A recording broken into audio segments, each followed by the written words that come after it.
عالم اسلام میں سے عالم عرب ان کے شکنجے میں جا چکا.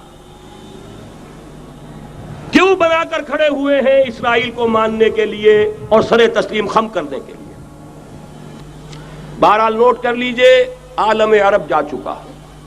کوئی دن کی بات ہے، میں سنسنی پیدا نہیں کرنا چاہتا، لیکن حالات اور واقعات سے نگاہیں بند کرنا بھی کوئی دانش مندی کی بات نہیں ہے. یہ ایودھیا کی مسجد شہید کی گئی، ابھی یہ ایک بہت بڑا مزار جو ہے شہید کیا گیا، اور اس کے ساتھ کئی مسجدیں شہید کی گئی.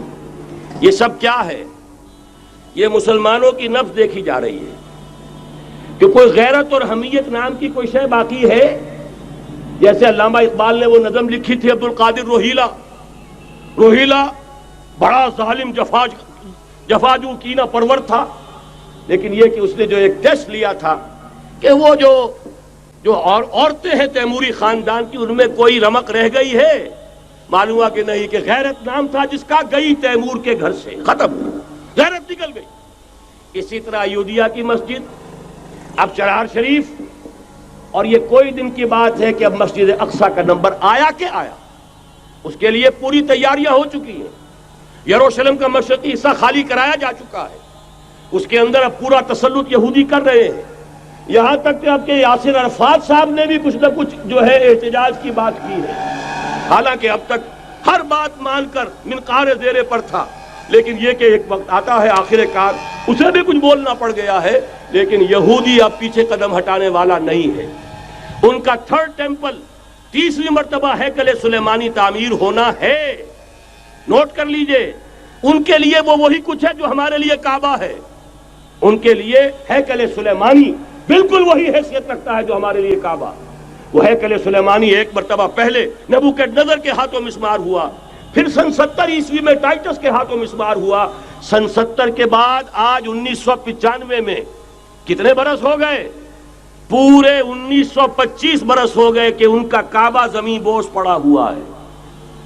اب تک تو ان کا بس نہیں تھا، اب تو بس ہے کہ نہیں؟ اب ان کی حکومت ہے کہ نہیں؟ اب شاہ حسن ہو چاہے شاہ حسین، ان کے نوکر اور چاکر ہیں یا نہیں؟ اب انہیں ڈر کس کا ہے؟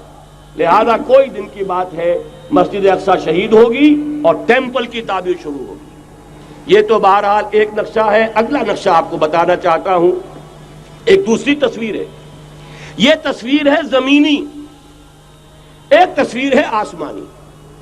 وَمَكَرُوا وَمَكَرَ اللَّهُ وَاللَّهُ خَيْرُ الْمَاكِرِينَ. انہوں نے اپنی سی تدبیریں کی، اللہ نے اپنی تدبیر کی، اور ظاہر بات ہے اللہ کی تدبیر سے بہتر تدبیر کس کی ہوگی؟ چنانچہ یہودیوں کی سازشیں اس وقت بھی ناکام ہوئی تھی یا نہیں؟ ظاہر بات ہے جاء الحق وزهق الباطل ان الباطل کان زهوقا.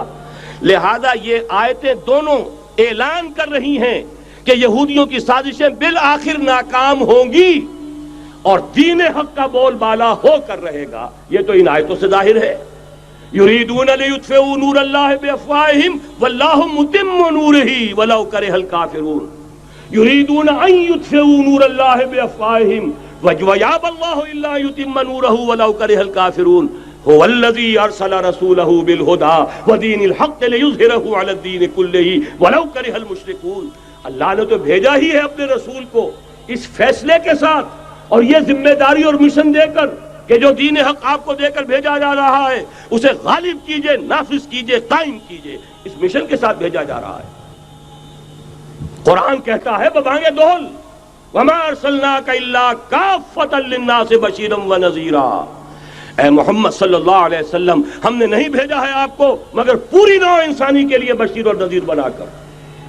تو جان لیجئے کہ یہ مقصد بعثت محمدی صلی اللہ علیہ وسلم بتمام و کمال اس وقت پورا ہوگا جب کل عالم انسانیت پر، کل روئے ارضی پر اللہ کا دین اسی طرح غالب ہو جائے گا جس طرح کہ محمد رسول اللہ والذین معہ صلی اللہ علیہ وسلم ورضی اللہ تعالی عنہم اجمعین، ان کے ہاتھوں سے، ان کے ایثار سے، ان کی قربانیوں سے، جن کا نقشہ آپ کے سامنے مولانا کھینچ چکے ہیں، ان کے اثار، ان کی قربانیاں، ان کی محنت، ان کی جفاکشی، ان کی سرفروشی، ان کے جان تن من دھن لگا دینے کے نتیجے میں جیسے اس وقت غالب ہوا تھا کل روئے ارضی پر غالب ہوگا، تب کہیں جا کر مقصد بعثت محمدی مکمل ہوگا.